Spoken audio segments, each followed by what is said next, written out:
Eat, sleep, bet, repeat. That's how we get down here on the opening line at EliteSportsBetting.com. I'll be your host, Benny Ricciardi, and today we're going to do something a little different. We've been having these two guys on to talk a little college football over the past couple weeks, but there isn't much in the way of college football going on this week. I think there's one game between Army and Navy. So we're going to kind of switch gears and talk a little bit of college basketball as well. The college basketball has been heating up over on the site. We're getting a lot more hits over there, a lot more people starting to get into it, and that's only going to grow between now and March Madness. So I brought on my two experts. This way they can give you guys their breakdowns on some of the games going on here tonight. Tuesday, December 10th, for those of you who are watching this video, want to make sure you're not putting bets down on the wrong day if you decide to watch this a week later for some random reason. But let me bring them in. Let me talk to them a little bit, and let's see what they have to say. So we'll start up at top with my man Frank. What's going on, bro? How's it going, Benny? Yeah, not too much. I'm just trying to pound a little bit of Red Bull and get going this morning. Got a lot of articles to write, a lot of work to do. Paulie, how you doing today, bro? Pretty good. Yourself, Benny?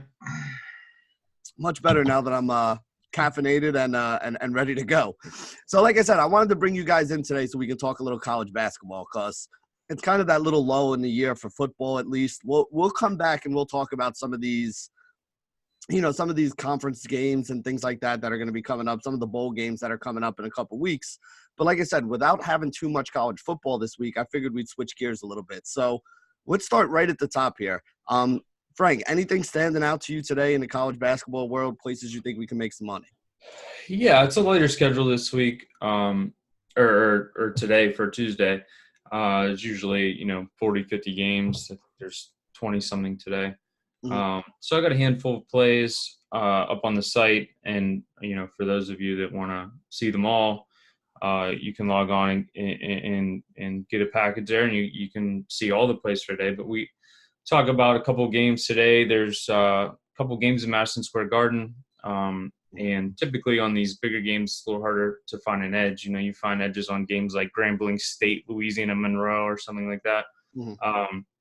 But today, actually, like Indiana, playing Connecticut at Madison Square Garden, so it's a neutral site game. UConn has a good history in Madison Square Garden, but I don't care much about that. Indiana got waxed in their last game out. The game prior to that, they beat a ranked Florida State team pretty badly, beat them by 16. So Indiana's been up and down.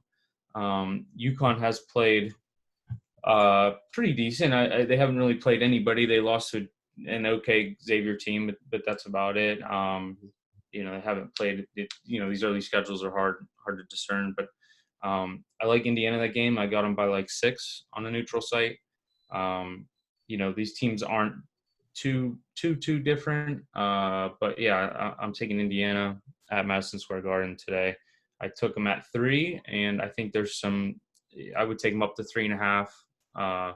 But once you start getting into higher vig, 3.5, so I would probably lay off.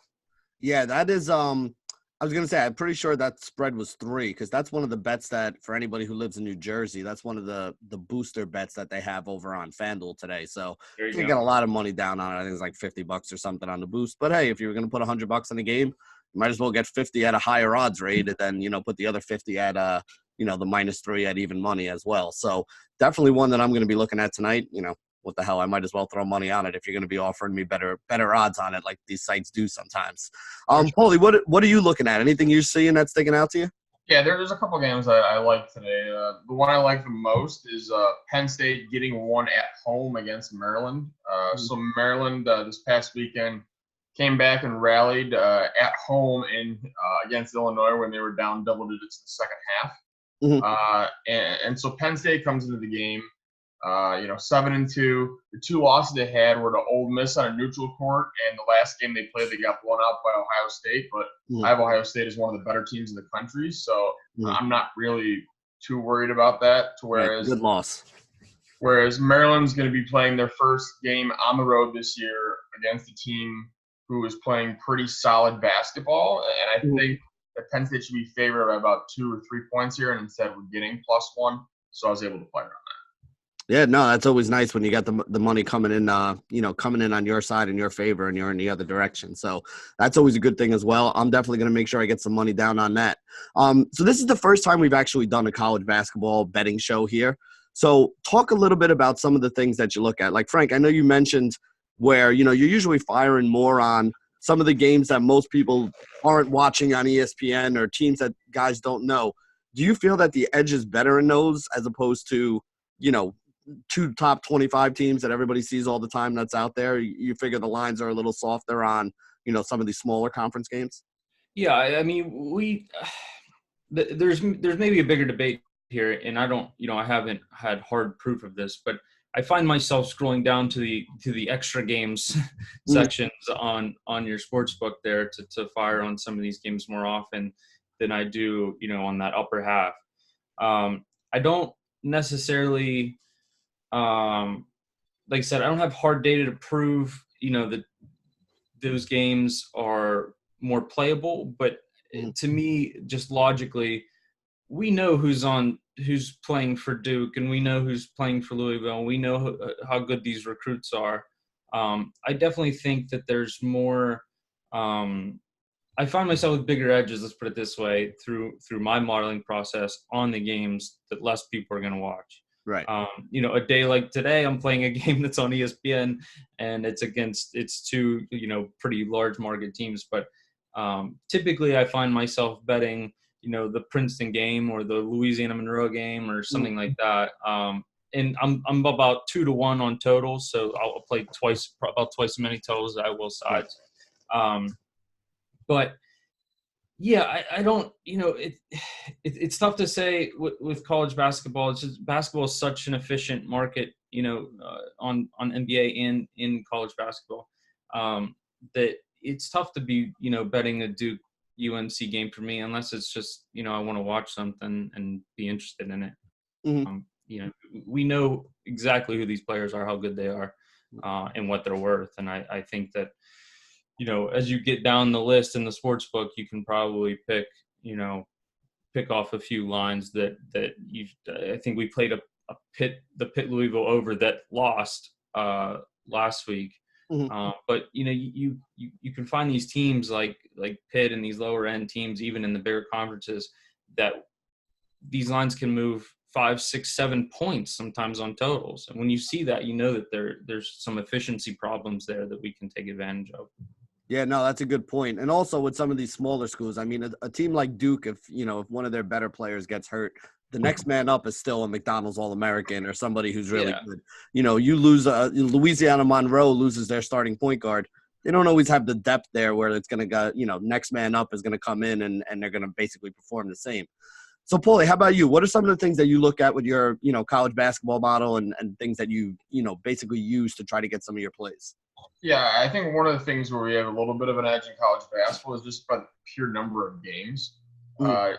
It's hard for books to set accurate numbers when on a Saturday, Saturday in January, there may be 100 games going on, right? Whereas, in professional sports, NBA, NFL, you may have, 10, 15 games at most on a day. Whereas this, you can literally have 10 to 15 games starting every hour, right? So whenever you have more choices, that means there's probably a greater likelihood of being a couple games that are, more mispriced than it would be in professional sports. And that's why you tend to see some people be very successful in college basketball, or likewise, we talked about earlier, in college football. Yeah, and that's the thing. I mean, you don't have to bet every game. And when you have, like we said, 10 games or 15 games in NBA or NFL to pick from, every week there may be one or two that stands out to you.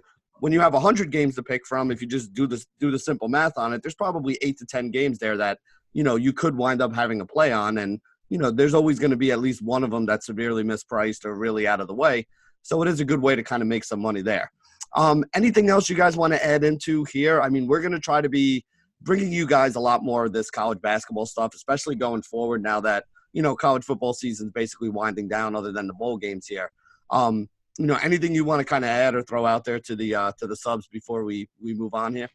Yeah, a couple of things. Going back to what you're saying about playing every game or playing a lot of games, I'm sure that you could be pretty successful, betting a lot of games. I've had doing analysis of my model, you can win at a lot of edges, but it's also an ROI thing, right? Like I would want to invest more in bigger edges than, invest a little bit across playing half the games, So for me, I don't necessarily agree or I don't have the time to research, I run a model and pick games, but it comes along with going through injuries and stuff like that. And there's not great sources in college basketball, right? So True. I play about 10% of the games. That's total sides and totals, add them up.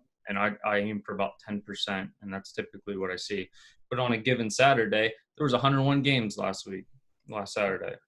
So even if you're playing 10%, that's 9 to 10 plays popping in. I think I ended up with 7 plays, but I was like, wow, it's a light Saturday, right? So you only want to have so much money down on a given day anyway. True.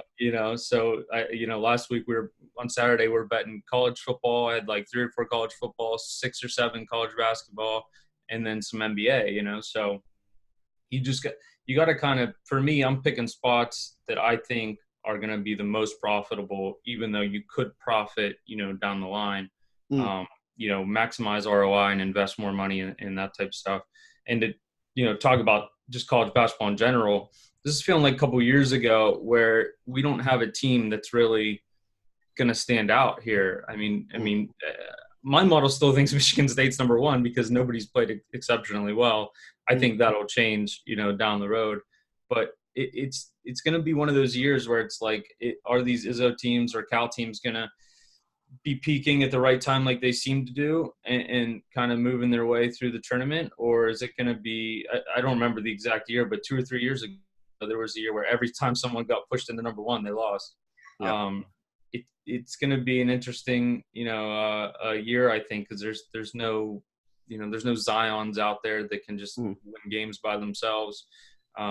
There's like I said, I still think Michigan State has the best talent, but if they don't show up and they keep losing these games they have lost to good teams, but you got to beat good teams at the end of the year. So it'll be interesting. Louisville's got a tough game today, neutral site. They're the other Madison Square Garden game. They're only favored by 7 or something. I have it at 5.5. There's no standout team that's going to walk through this year. So you mentioned about looking for the bigger edges. What is the edge that you usually look for? Is it, obviously it's going to be a little different from a total to a line, but is it a 10%, 20% off of what you're looking for? I mean, how far off do you need it to be before you start firing on something? Well, it's something like, you can certainly convert points to percentages. I think Sportsbook, Sportsbook Review has a half-point calculator that can tell you exactly, what percentage you should play in a certain game. So if you're playing, say, a side, just say it's under 150, just making something up. You play under 150 and say I have the game at 147. I can go and see at what price I should be paying at 147. So it might be like, minus 150 or whatever. But for me, I mostly just look at the points, like a point difference, and then use some, equations like normal distribution stuff to figure out what my edge is. But for me, on a standard day on totals, I can have edges up to 5 points, 6 points maybe. Okay. And like I said, it's sometimes you're like, there's no way this number's going to, there's no way there's no way. And then the number moves 6-7 points, by tip off. So, especially like I said, in these extra games, these numbers move and they move quick in the morning. Once the limits open, they're moving. And they can, a lot of the totals move 3-4 points, some of them 6, 7, 8 points. It can get pretty crazy. So, but my bigger edges, I'll play, like I said, like I'll have like a 5 or 6 point edge. I play half that on sides, and I still only get 2-to-1 totals to sides. So I play half as many sides as I do totals, and I play half the edge. Okay. So it's you want to, in college basketball, you're going to see, if you're on the site, you'll see my plays. Like I said, it's 2/3 sides, or total. Sorry. Okay. So it's, it's not necessarily a percentage where in baseball baseball, you're playing like a 2%, 3% edge. Mhm. In college basketball, there's much bigger edges and much bigger profitability, in my opinion. Oh, that's good to know. Paulie, how about you? What are some of the things you want our subs to know that, can kind of help them throughout the college basketball season now that we're kind of really getting into it? Yeah, I think the one thing we kind of talked about as well a little bit is just you don't have to fire on every single game. When there's so many options out there, you can just fire on the best plays for that day. So, seeing in the betting article we have, when we have 4 people putting bets out there, a lot of times in the weekend you may see a couple games overlap to where, Frank may be on a game or Tom may be on a game or I may be on the same game. Or you may see games where we may have opposite takes. And if there's a game where there's an opposite take, I would probably suggest not playing that game because there might be a reason why we have difference of opinions, and that's probably not as strong as a play as some of the other ones. Or even as Frank said, that he plays more on his totals than on his sides. So maybe it's something to take into consideration. If you're only looking to play maybe 4 or 5 plays for the day, maybe you focus on Frank's totals as opposed to sides, or likewise for another player who maybe or person on the site who may be better at a certain aspect of the game, right? Yeah. And you know what? I mean, one way or another, the money spends the same when you win a bet, whether it's on a total, whether it's on a side. It doesn't really make a difference. I mean, that's what we're trying to do here. Trying to find the edges. We're trying to find places where we can consistently grind out some profits by taking advantage of, inefficiencies in the market. And that's what sports betting is all about, is trying to find the best places to put your money every day and, making smart bets and bankroll management and all that stuff. So at the end of the day, you wind up with a little extra spending cash, especially around the holidays, always something good. So let me ask you guys, best bet for the day before we sign off. Frank, we'll start with you.